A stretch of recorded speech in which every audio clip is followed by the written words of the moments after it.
There is a moment, silent and invisible, when man awakens to an uncomfortable truth. His life is not out of control because of the world, but because of the very disorder he tolerates. The chaos that surrounds him is a reflection of the chaos he harbors within. Most people waste their days believing they are victims of time, circumstances, and the modern rush. And in this deception, they surrender the power they should most firmly protect, the power to choose direction. Napoleon Hill said that nothing great is born. Life doesn't settle down on its own. It needs to be shaped, organized, and disciplined within. Because if you don't set the course, chaos will set it for you. And when chaos rules, it doesn't just consume your energy, it devours your dream. It all starts with the almost invisible detail: lack of structure. A purposeless day turns into a confusing week. A confusing week turns into months of frustration. Suddenly you look back and realize you're no longer building, you're just reacting. Hill called this the law of unconscious habit. When you don't decide, indecision decides for you. Life becomes a script written by external forces, work, emergencies, others, and your will fades. This is how exhausted men are born, overwhelmed by tasks and devoid of meaning. Men who do a lot but never make progress, who move constantly but action. Hill, with his relentless clarity, asserted that the human mind is like a garden. Either you plant intentionally or the weeds grow on their own, and the weeds grow fast. Clutter is the natural vegetation of the undisciplined mind. It takes up space, steals light, and prevents the growth of what truly matters. With every postponed decision, every forgotten goal, every morning started without purpose, you water the weeds of chaos, until one day you realize that your own life has become a jungle. It's dark, confusing, and that the way back requires more courage than you. Chaos, seductive. It disguises itself as freedom. It makes you believe that going with the flow is easier than planning, that improvising more creative than organizing. But Hill taught that true freedom arises from structure, not dispersion. The free man is the one who knows what he's doing with his time. The trapped man is the one who constantly reacts to everything that arises. And that's why he insisted so strongly on the unconscious control. Mind is a force in the universe, and also the most dangerous left undirected. Ask yourself, how many days have you lived just accomplishing tasks? How many times did you start the week promising it would be different and end it the same? How many dreams have you abandoned because there seemed to be insufficient time? Hill would say the problem isn't time, the lack of focus. It's not a lack of opportunities, wasting the ones that already exist. The difference between those who achieve and those who merely wish lies in the ability to organize the thought, purpose, energy, time. Organization, in Hill's view, is not just a practical matter, a spiritual act. It's the moment you decide that your mind will not be held hostage by the world's distractions, that your day will not be dictated by notifications, urgencies, or the whims of others. It's the moment when a person stops living by reaction and begins to live by intent. And this decision, though seemingly simple, is revolutionary. It transforms the relationship with time, with work, with distance itself. The person who organizes himself is not a rigid person. He's a free person. Structure protects him from dispersion, stores his power to choose. Hill said that self-discipline is the invisible link between desire and achievement. Without it, all intention dissolves. Wishing is easy. Planning requires awareness. Consistent execution is what separates the dreamer from the doer. Therefore, he taught that success is not an event. It is a silent sum of days well spent. Every morning you organize yourself. Every hour you consciously decide what to do. Every time you choose the important over the urgent, you accumulate power. This power is not immediately visible, but it grows like a firm root beneath the ground. And when storms come, because they always do, is this root that prevents the fall. But why is it so difficult to organize one's? Perhaps because disorder promises. Because following a plan requires facing head-on what's really wrong. It requires admitting that much of what we call lack of time is actually a fear of making decisions. Hill saw disorganization, a symptom of a mind in flight, a mind that prefers movement to confrontation, pace to depth, noise to truth. A man in flight, he said, doesn't run away from the clock, he runs away from himself. Chaos is comfortable for those afraid to face. Keeping your life messy is a way of postponing responsibility. It's easier to say, I didn't have time, than to admit I wasn't organized. It's simpler to blame the world than to face your own lack of discipline. But Hill didn't accept excuses. He believed that every human being has within them the power to completely reorganize themselves, and that this power begins with an internal act, deciding that order is a priority. Life doesn't change when circumstances change. Life changes when people change their attitude. Think for a moment. What would happen if you treated your time as a sacred treasure? If each hour had the same weight as a rare coin that once spent never returns? Hill said that time is the only commodity everyone possesses equally, but few know how to manage. The rich and the poor, the wise and the distracted, all receive the same 24 hours. The difference lies in how they are used. A disorganized mind transforms time into fatigue. A A structured mind transforms time into achievement. And that's why Hill insisted, organizing your life isn't a luxury, an urgency. It's the dividing line between the person who builds and the person who consumes themselves with distractions. While most waste energy putting out daily fires, the organized person builds systems that prevent fires from starting. While many rush from problem to problem, he moves steadily toward purpose. The modern world lives exhausted because it confuses movement with progress. Hill saw this as the great evil of the century. People too busy to realize they're going nowhere. There's a serenity that arises when chaos is tamed, when routine becomes an ally and time ceases to be an enemy. The mind, once saturated, begins to produce with clarity. Decisions flow, ideas find space, and it's at this point that life begins to respond. Opportunities that once seemed invisible appear. The right people approach. The path, once confusing, becomes illuminated, not by magic, but by attunement. Because when you organize yourself internally, the universe reorganizes itself around you. Hill believed that every disciplined mind creates a vibrational order that attracts compatible circumstances. Disorganized thoughts attract disorganized results. Structured thoughts attract aligned paths. What you consistently think becomes the framework of your. This is the basis of Napoleon Hill's entire philosophy. The mind is the creative center of human experience. If it is chaotic, life will be chaotic. If it is orderly, life will become a work of purpose. So ask yourself now, who's running your life, you or the chaos? How many decisions do you actually make consciously? How many days pass before you realize you're just repeating old patterns, like a prisoner who forgot the open exit ahead? Hill said the first step to mastery is self-perception. No change is possible without awareness, and awareness is born of confrontation. Confronting what is out of order is the beginning of liberation. Every time you choose structure over improvisation, you are affirming something profound. I decide what life will be. And that is the moment when the ordinary man begins to disappear, and in his place emerges the creative man, the one who understands that destiny is a daily construct. Hill saw this awakening as the turning point of existence, when the individual realizes that disorder is not a punishment, it is a warning, and that the power to change is within the reach of a single decision. Don't wait for the world to slow down to give you. The world won't stop. Time won't give in. Life won't wait for you to feel ready. Hill said the universe rewards act, not hesitate. The first step to mastering chaos is simply taking a step. Adjust one small part, your morning, your space, your focus, and watch how that small order begins to echo, influencing the structure multiplies, control expands. Little by little, what seemed impossible begins to fall into place. Ultimately, Hill's point is that the man who masters his own time masters his own destiny. Success is not a distant event. It is the accumulated result of days well spent, of decisions made clearly and repeated with faith. Every gesture of organization is a seed of power. Every seed of power, when cultivated with discipline, blossoms into freedom. Because true freedom is not about doing whatever you want, it's about knowing exactly what you want. Because ETH is doing what it does. And when this understanding matures, chaos loses its allure. Improvisation ceases to seem like adventure and begins to seem like waste. Haste loses its luster and constancy gains value. At that moment, man begins to move on a different frequency, one quieter, more steady, more intentional. He no longer chases time, he walks alongside it. And that's when transformation becomes inevitable. But every order begins with a gesture, and every gesture requires a decision. Heard the call.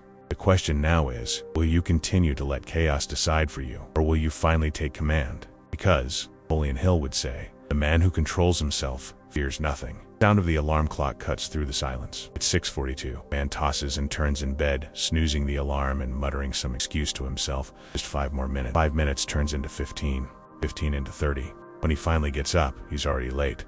He gulps down his coffee in a hurry, picks out his shirt in the dark. His keys disappear for some mysterious reason. His cell phone vibrates with urgent messages. The feeling that the day started wrong follows him all the way to work. On the way, the traffic seems to mock his haste. He thinks, if I had more time, everything would be different. Napoleon Hill mentally interrupts him. The problem is not time. It's the lack of control over it. This common scenario, this silent, repeated chaos, is a portrait of millions. Not a lack of ability or will, it's a lack of structure. Hill said that daily confusion is the price we pay for living without a plan. Modern man is surrounded by tools to save time, but he's never been so behind. He's surrounded by notifications, reminders, and digital calendars, yet he feels like the days are slipping through his fingers. And the more he tries to adjust, the more out of step he becomes. This happens because he tries to control time from outside, when true order is born from within. Hill believed that time is a mirror of the mind. If thoughts are chaotic, the hours become labyrinths. If the mind is clear, time bends to purpose. Therefore, he said,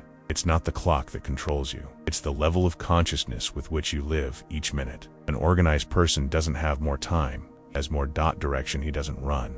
He leads. He doesn't try to do everything, only what matters. And this distinction, simple and brutal, separates those who build from those who merely survive. Imagine a whole day without rushing, a peaceful awakening, time to breathe before your first appointment. Imagine a cup of coffee sipped calmly, while your mind reviews the day's plan, not anxiously, but clearly. This image seems distant, but it's not unattainable. It's the portrait of a man who transformed time into his act. Hill saw this as a state of power, conscious mastery over the rhythm of his own life. Because for him, planning wasn't about imprisoning oneself fit. It was about freeing oneself from the tyranny of the unexpected. Time is only half the equation. The other half is all around. Hill often observed that a disorganized environment is not neutral. It is an energy thief. A desk cluttered with papers, a house with no designated place for things, a car full of forgotten objects. Every detail sends the brain a subtle message. You're not in control, and the mind believes it. Thus, external clutter reinforces internal clutter, creating a cycle that erodes productivity and destroys focus. He used to say that the great leaders he knew had something in common: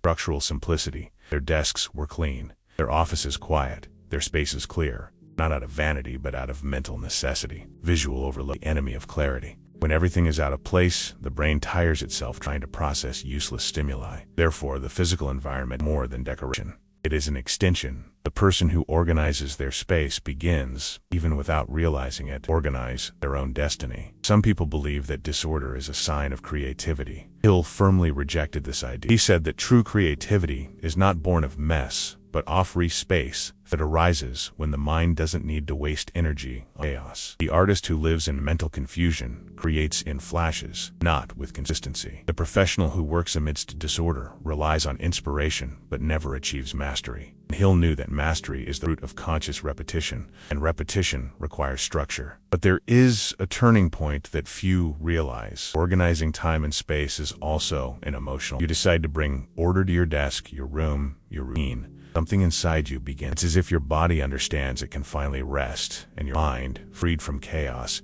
becomes an instrument of creation. Hill said that every physical act of organization is also a spiritual act. Environment shapes behavior, he asserted, and behavior shapes destiny. He used to observe people who lived in disarray. Their faces bore the same trace, a weariness without apparent cause. And when he interviewed them, he realized that disorganization wasn't the main problem. It was the symptom bend. It lay indecision, insecurity, but the mess was merely the visible reflection of a mind that refused to look inward. The house reveals the soul, Hill said. Those who fear internal confrontation create external turmoil. There's a mystery to how the world responds to organization.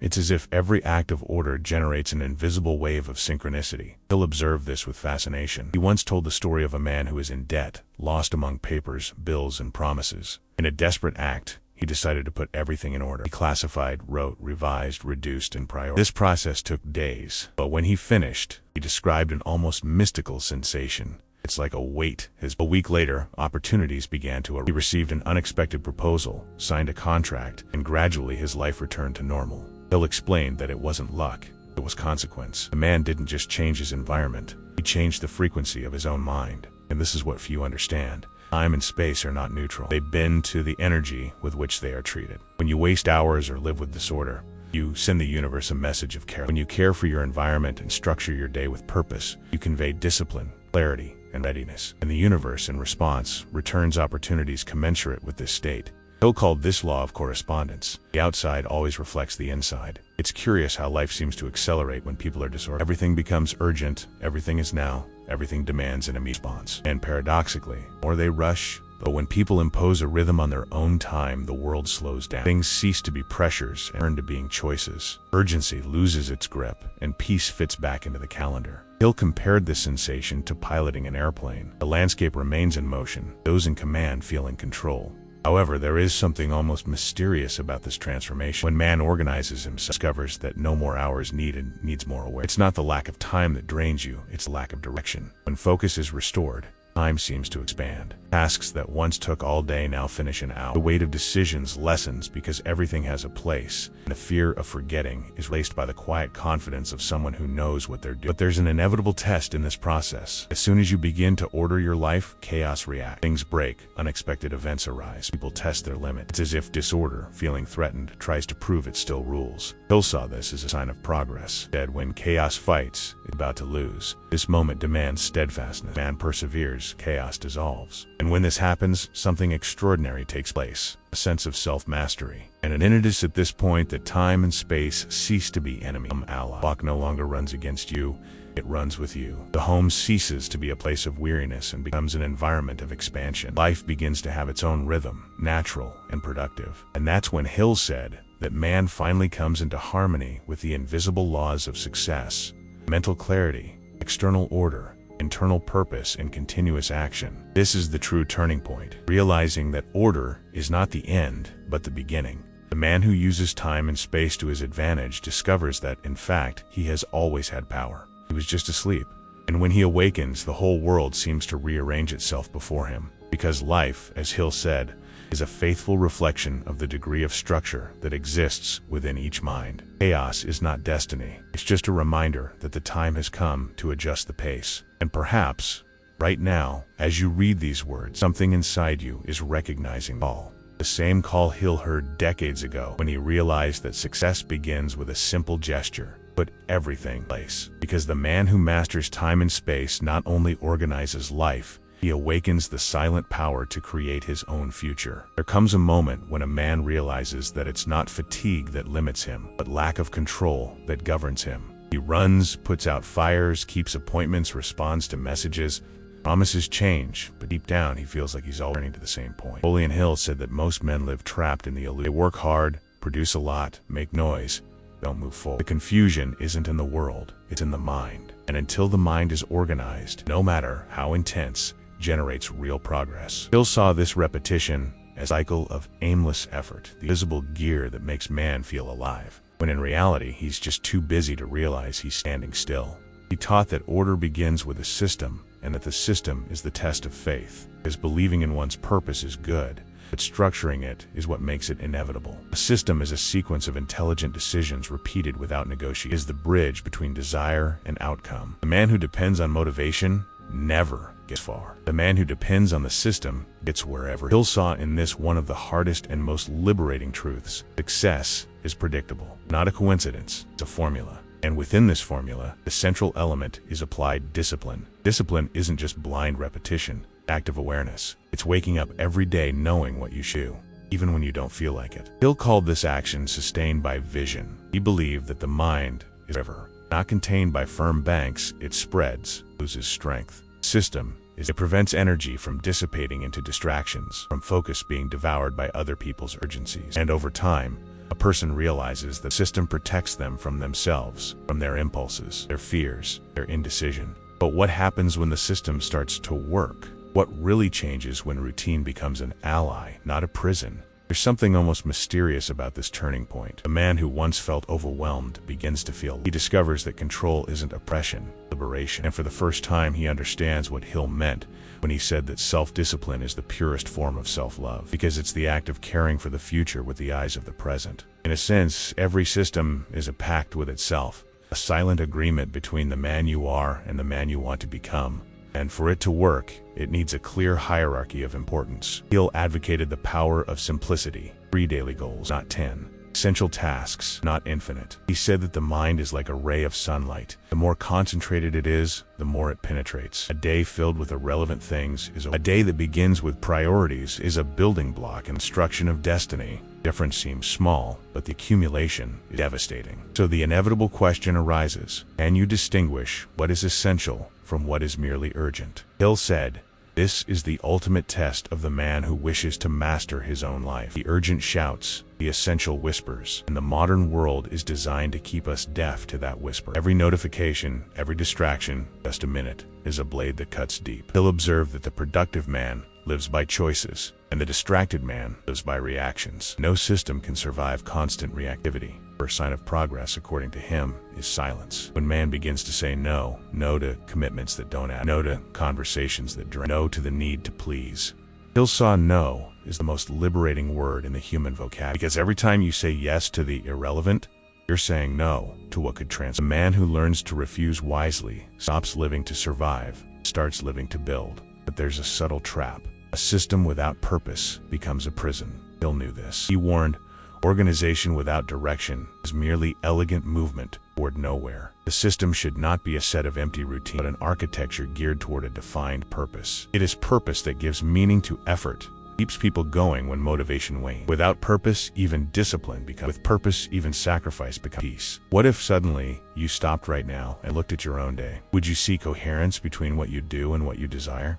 Or would you discover that half of your actions are concessions to others, not commitments to yourself? Hill said that most failures stem from a schedule dominated by the desires of others. The person who doesn't know how to define their priorities will always be a servant to the With each thoughtless yes, they sell a piece of their focus, and they do so at the price of distraction. At this point, the system becomes a shield. It filters. It protects what's essential. Hill recommended a simple yet powerful exercise before starting the day. Write down 3 high-value tasks and complete them before responding to any external stimuli. This practice, he said, is spiritual training, the act of putting the mind in a commanding position, because only those who control their own day are capable of controlling their own life. But there's something deeper hidden behind them. When people organize themselves, they discover that the system doesn't imprison them, it reveals them. They begin to see previously invisible patterns, where they lose energy, who they stray with, what truly drives them. Hill said that routine is an honest mirror. It shows, without words, who you truly are. And it's in this mirror that transformation happens, because people don't change what they don't recognize. Have you ever wondered why so many people escape routine? Perhaps because it forces them to face themselves. Improvisation gives the illusion of freedom, but it's merely an escape. Improvisation protects the ego from failure. If there was no plan, there was no error. Hill challenged this. Not fearing error is the first step to mastery. A system fails, adjusts, evolves. And improvisation fails, disappears. The difference between those who progress and those who repeat lies in who remains after the error. There's a story Hill told about a young entrepreneur who, after 3 failed attempts, decided to structure his work with military discipline. He began planning his days in blocks, eliminating distractions, and setting short-term goals. Soon, he not only increased his results, but also reported something he hadn't expected, an inner peace he'd never felt before. Achieved success yet, he said, but I've achieved self-control. Hill smiled and replied, then you're already on your way. Because internal control always precedes external success. This is the key that few realize. The system doesn't exist for the world to see. It exists so you can see the world clearly. Every task completed, every goal achieved, every routine maintained, reinforces the belief that it is possible. Hill knew that success begins when a person begins to trust their own word. There is no greater strength than fulfilling what you promised yourself. That's where integrity is born with it. Power. And if all this seems difficult, Hill would say that's precisely the sign that it's worth, as what's easy keeps the common man in place, and what's demanding elevates him. He believed that the initial discomfort of discipline is the price of later freedom. Structure is hard at first, but sweet in the end. Disorder is pleasurable at first, but bitter in the harvest. And every man, at some point, must choose which pain he will endure, that of discipline or that of regret. When the system solidifies, the mind changes tone. Internal noise diminishes, the body responds with energy, and chaos recedes. Hill called this state peace in motion, the dynamic balance of one who acts without despair and rests without guilt. In this state, man no longer seeks control, because he has become the control itself. He does not force fate. He guides it naturally. And perhaps it is at this point that the true mystery reveals itself. A system that seemed like a set of external rules becomes an extension of soul.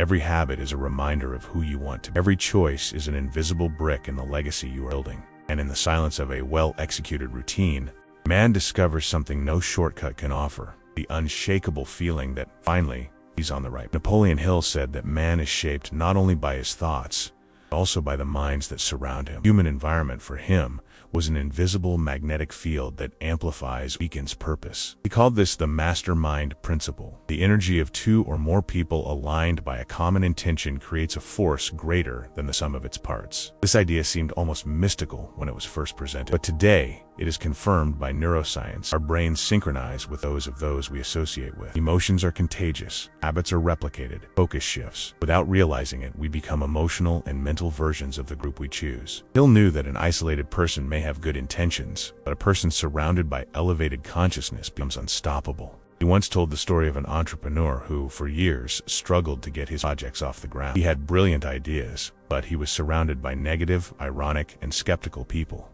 Every time he talked about his plan, he heard laughter and advice to give up. He believed he needed more capital when, in fact, he needed another kind of wealth, an environment that believed in greatness. After learning about Hill's teachings, this man did something drastic. Cut ties, moved to another city, and began attending meetings with people focused on growth. Within a few months, his energy shifted, his outlook became more focused, his decisions became precise. A year later, the business was thriving, and he said something Hill never forgot. I needed more money. I needed people who wouldn't let me think small. The example seems extreme, but most people don't realize how much their surroundings shape their destiny. Hill said that thoughts behave like waves.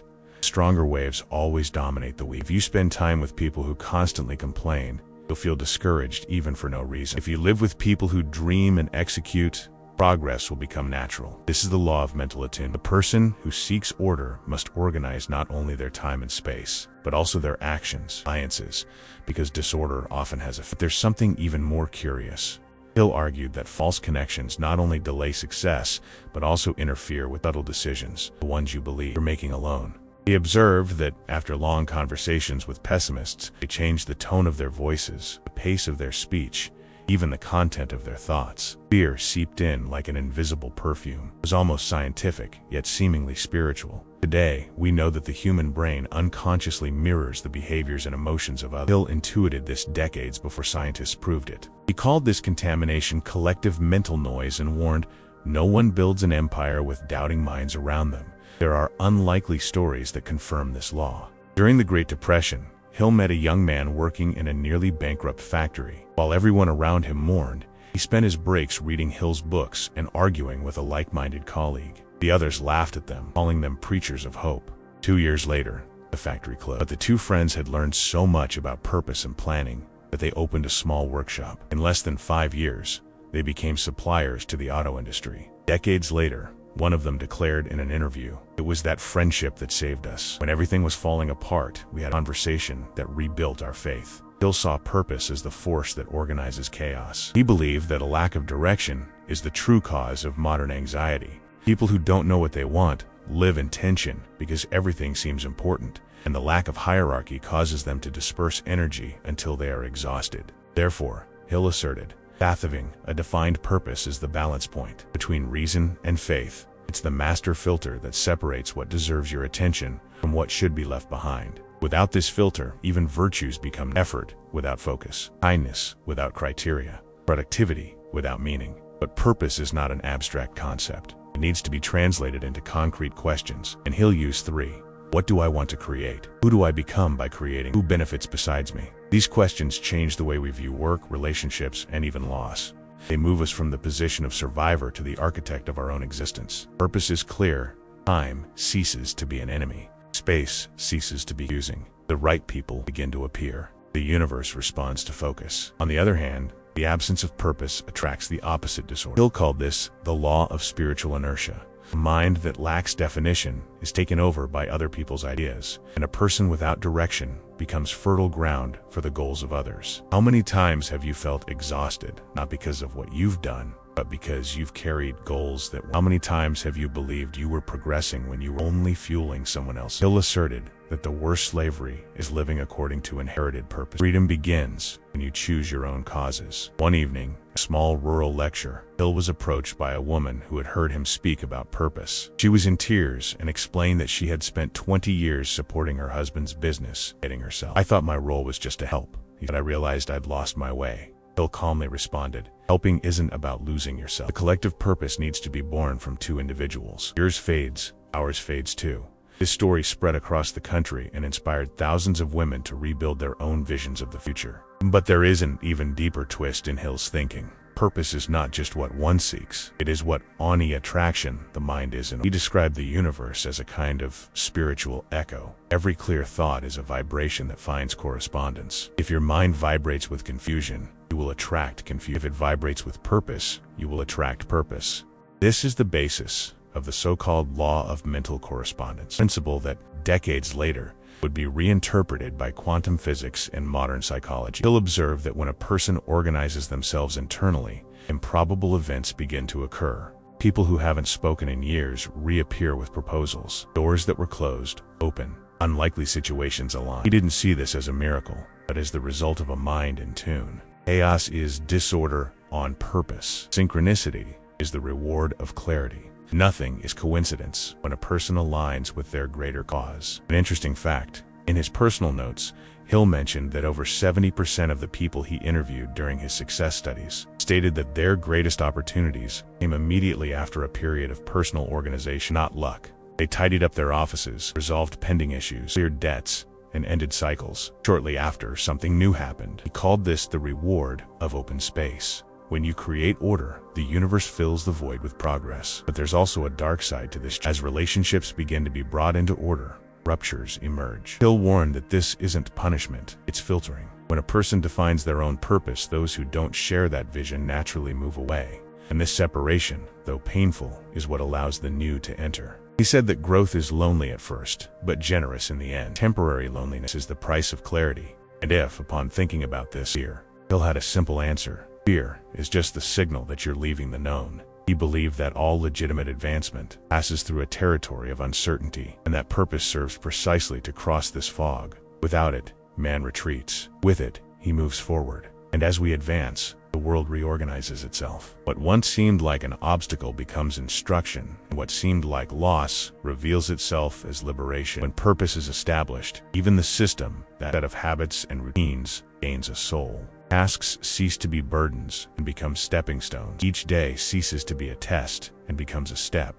Hill said that the man who lives without purpose feels the weight of time. The man who lives with purpose feels the pull of time. And this change is radical. It's the difference between carrying life on your shoulders and ultimately Hill believed that all order is spiritual. Not in a religious sense, but in an essential sense. To organize one's life is to organize one's mind is to organize one, and to organize one's energy is to align oneself with the law of cause and effect. Everything responds, everything returns. And true strength lies in maintaining a clear purpose even when the world seems to be falling apart. Because as he said with almost prophetic serenity, when man becomes one with his purpose, not even chaos dares touch him. Napoleon Hill believed that true transformation does not occur when a person accumulates knowledge, but when they translate it into routine. It is through conscious repetition that ideas become power. However, this is the most challenging phase because it is here that the mind rebels, tries to resist, sabotages the new, and creates convincing excuses to remain in the old.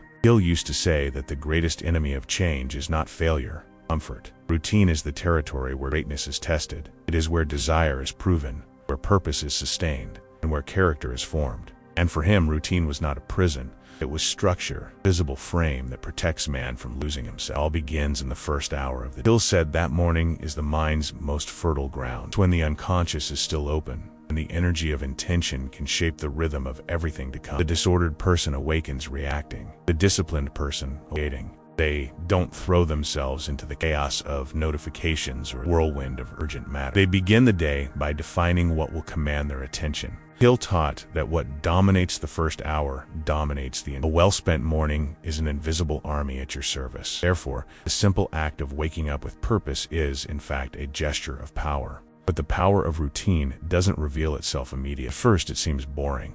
The mind craves distractions, small rewards, and empty breaks. Hill called this the initial discouragement test. It's the point at which many give up. The brain, accustomed to improvisation, feels threatened by predictability. It's as if a hidden force whispers, "You can do it tomorrow," but tomorrow never comes. Hill said that every time you give in to procrastination, you send the universe a message that you're ready. And the universe responds by withdrawing opportunities that require commitment. There is a turning point, silent, almost imperceptible, when routine ceases to be resistance, becomes impulse. Suddenly, What seemed like effort becomes natural. The body responds. The mind stabilizes. Chaos loses its grip.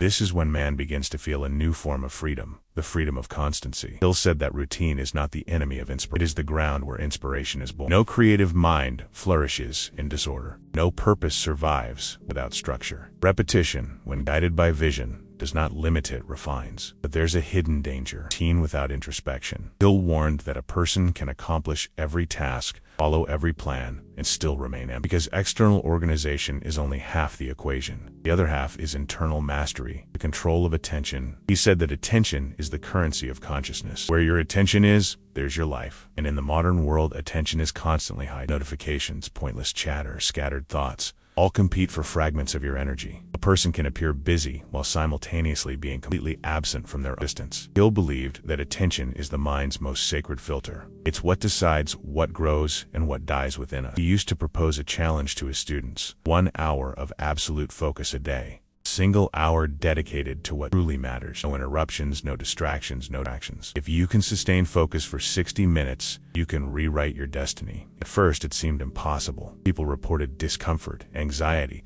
and almost physical urge to escape. But after a few days, something extraordinary happened. The brain began to weigh. The mind became clearer. Time more elastic. It was as if the world had slowed down to keep up with them. It is at this point that many face the most unexpected turn of events. Organizing their attention, people begin to realize repressed emotions emerge. Old pains, resentments, insecurities all come to the surface. Hill said, "This is the price of lucidity. When the mind is silent, the heart speaks. And what it says is often uncomfortable." The disciplined person is forced to face not only the chaos of the world, but the chaos they carry within. Routine reveals what improvisation is, but it is precisely in this confrontation that true order begins. Hill saw emotions as messengers, not enemies. Anger can be fuel if channeled. Sadness can be a respite if understood. Fear can be a compass if faced. The mistake lies in letting them determine the direction. You're not what you feel, but what you do with what you feel. For him, mastering emotions was not about suppressing them, but transforming them into direction. The emotionally organized person is one who can maintain purpose even when the world falls apart. He is one who doesn't react, responds, who doesn't explode, he understands, who doesn't run away, he adjusts. But there's an interesting paradox. The more a person organizes themselves internally, the more the world around them tries to test them. People provoke them. Unexpected events arise. Everything seems to conspire to throw them off balance. Hill believed these tests are not coincidences. They are a reflection of the mind's new vibrational state. The universe questions whether you're truly who you say you are. It's as if each challenge were a silent test of coherence, and the person who remains steadfast in the face of chaos, without losing focus or composure, begins to radiate a strength that others perceive even without understanding. This presence, this silent magnetism, is what Hill called inner authority. It is the power that arises from the congruence between thought, emotion, and action. It is the state in which a person does not need to impose themselves because their posture speaks for them. They fulfill their promises, control their feelings, and direct their thoughts. It is a quiet but unshakable force. They no longer depend on motivation because they already have a system to sustain them. And that is when the world begins to bow before their people trust, results come, and time, once an enemy, becomes an. But Hill also warned, all true achievement requires vigilance. Disorder never completely changes form. Chaos tries to return disguised as success. When a person feels stable, the temptation to distract themselves returns. Invitations, praise, excesses. The mind relaxes, focus dissolves, and little by little, the lack of control resumes. Therefore, Hill taught that the wise man never considers himself ready. He lives in a state of constant revision. Each night is a closing of a cycle. Each morning, a conscious new beginning. Routine is his temple, focus is his ritual, introspection is his prayer. As this discipline solidifies, something extraordinary happens. Time reorganizes itself around the ordered mind. Things begin to fall into place. Opportunities arise naturally. Coincidences multiply. And in this state, man discovers a secret that Hill repeated with conviction. Order is not the end of chaos. It is the energy that transforms it. What once seemed unstable becomes coherent, and life begins to respond in synchronicity. And this is where the story approaches its climax. Because Hill asserted that after mastering routine, focus, and emotions, there remains one last territory to conquer, that of relationships. It is there that chaos lurks when all other areas have been aligned. It is there that man must prove, one last time, that he is ready to live in balance with the world without losing control of himself. It is the final test, where inner purpose meets the most challenging human reflex. This is the point where the deepest order begins, and where true power finally reveals itself. Napoleon Hill said that a man's greatest victory, not to conquer the world, but to conquer himself. After time is organized, space is adjusted, the system is purpose is the most complex and silent field remains human relation. It is in them that internal order is confirmed or dissolved. It's not difficult to maintain balance when we're alone. The true test comes when the world touches us, when people approach us, and the unexpected comes through the door and demands calm, clarity, and He'll believe that the emotional environment is the most faithful mirror of the mind. He said that no one can be truly free if surrounded by bonds that pull them back into chaos. Organizing relationships doesn't mean pushing everyone away, but understanding who adds value, who drains, and who merely takes up space. It's about looking with maturity and realizing that some connections belong past, not your destiny. Hill used to say that life rewards the courage to close doors as generously as it opens new ones. He saw separation not as rejection, but as real. Sometimes, the wisest love is the one expressed through distance. The person who understands this doesn't live resentfully, they live consciously. Each person who leaves space for what's to come, and each relationship that strengthens becomes part of your growth system. But there's one thing Hill insisted on remembering: the greatest relationship of all is with yourself. How you treat yourself determines how the world will treat you. He said, the man who doesn't respect himself attracts disrespect. The man who doesn't organize himself attracts loss of control. It all starts within. Internal dialogue is the root of external behavior. If you criticize yourself harshly, you will sabotage your achievements. If you treat yourself with indifference, you will allow the world to do the same. But if you commit to your own evolution, if you act with firm kindness and clear-headed discipline, the universe begins to respond in harmony. Self-respect is the foundation of every lasting structure. Hill saw self-management as an act of practical spirituality, not a belief, but a daily attitude of reverence for one's own existence. He believed that every conscious action is silent prayer. Organizing your day is giving thanks for you. Managing your finances is honoring abundance. Choosing silence is respecting your own. Caring for your emotions is protecting the source of your creativity. None of this is trivial. These are gestures that add energy and build a kind of strength that doesn't need to be displayed. It is perceived. And it is this kind of strength that changes the course of life. Perhaps you've felt this at some point. That instant when everything seems to align for a few seconds. When thought, body, and the world seem to vibrate at the same frequency. Hill called this state harmonized consciousness, the point at which a person stops fighting life and begins to cooperate with it. It's when the mind stops trying to control everything and begins to flow with purpose. In this state, time becomes an ally. The right people appear. Opportunities connect. Not because the universe decided to favor someone, but because the person has become compatible with what they once desired. Hill was a realist. He knew that life wouldn't remain stable for long. Chaos always returns in disguise. An unexpected challenge, a loss, a mistake, a doubt. That's why he said that the orderly man doesn't seek perfection. He seeks reasons. Being prepared isn't about avoiding storms. It's about knowing how to navigate them. The system you've built, the habits you've repeated, the priorities you've set, all of these are the rudder of the sea. Will never be calm, but the prepared sailor doesn't fear the waves. He uses them to his advantage. There's also a revelation Hill saved for the end of his lectures. Organizing your life isn't about efficiency, it's about dignity. It's the right to live without the feeling of always being behind, without carrying the constant weight of improvisation,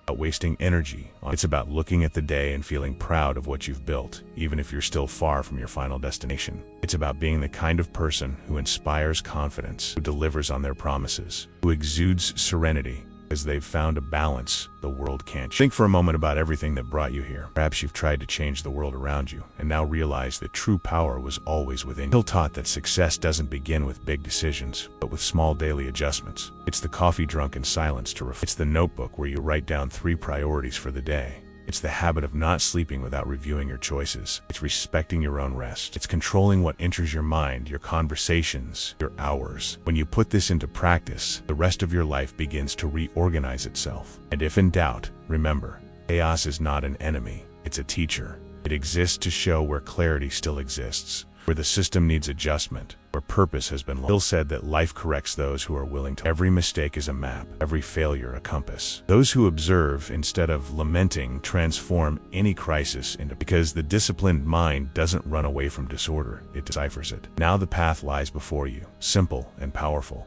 Set a clear purpose, organize your time, care for your space.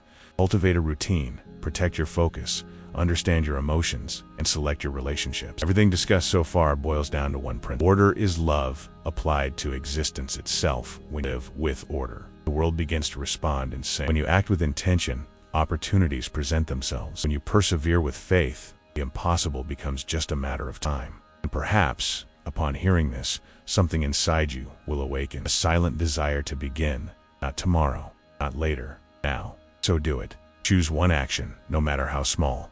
Clean up your desk. Plan the next day. Close a cycle that was left open. Aim what you want to change. The first step is always symbolic, but it carries immense power. Hill said that the universe bows before a firm decision. And that decision is within your reach right now. Because organizing your life isn't just about improving the present. It's about opening up the future. It's about writing a new chapter with clarity and direction. And if this video touched you, if it provoked reflection or brought a flash of strength, share it in the comments, even if anonymously. Tell us what you're going to organize first. This is how you turn ideas into. Like this video, subscribe to the channel, and continue this journey with. This is the space for those who no longer accept living in disorder. Because, as Napoleon Hill would say, greatness is always the result of order applied with purpose. And your purpose starts now.